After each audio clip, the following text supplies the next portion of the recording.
8 choice is actually a tie, which I know a lot of you are saying, hey, that's cheating, but fuck it, it's my list, I'll do whatever the hell I want.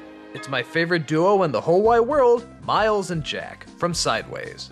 I think I actually would like these two individually. They both have very different adventures and very different personalities and very different goals.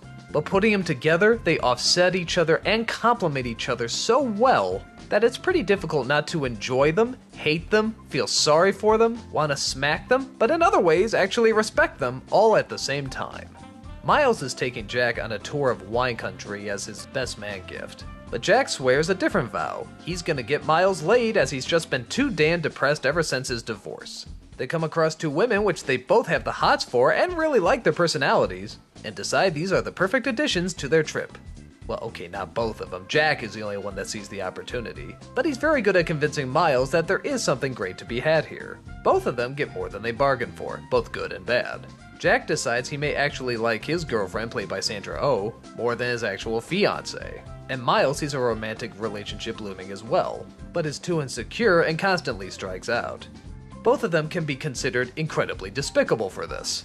Jack for being such an idiot and not taking responsibility for his decisions, and Miles for being so insecure and not actually telling the truth, as well as not taking the chances that he should. So you might be thinking, hey, these sound like two assholes. Well, in many respects, they kind of are. But in other respects, the reason they make such a good duo is because they really do come together to complete something likable.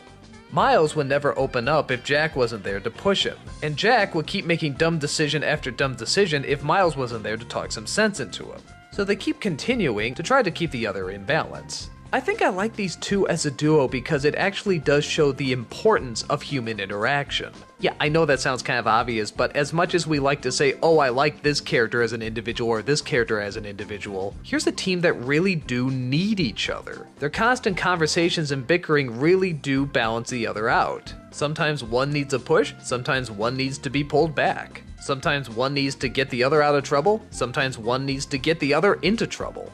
It's a perfect example of taking risks but also playing it safe, and when you need both to actually make something positive. When you get down to the story of Sideways, it's not especially interesting, which is to say, I didn't exactly know where it was going to go, but that's not what held my interest in the movie. What held my interest was these two characters. I was so fascinated how I could both admire them and despise them both at the same time, and for entirely different reasons than the other. Everything I hated about Jack, I admire about Miles, and everything I hated about Miles, I admire about Jack. Which is why you can see it's so hard to separate these two. They just both meld together so perfectly. Perhaps if you combine these two together and took the best traits out of both of them and removed the worst traits from both of them, you could have a very successful, awesome person.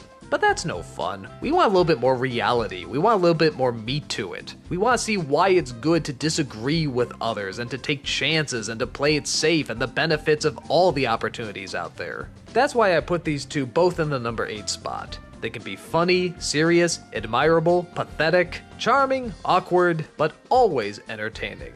They're one of my favorite duos from one of my favorite movies.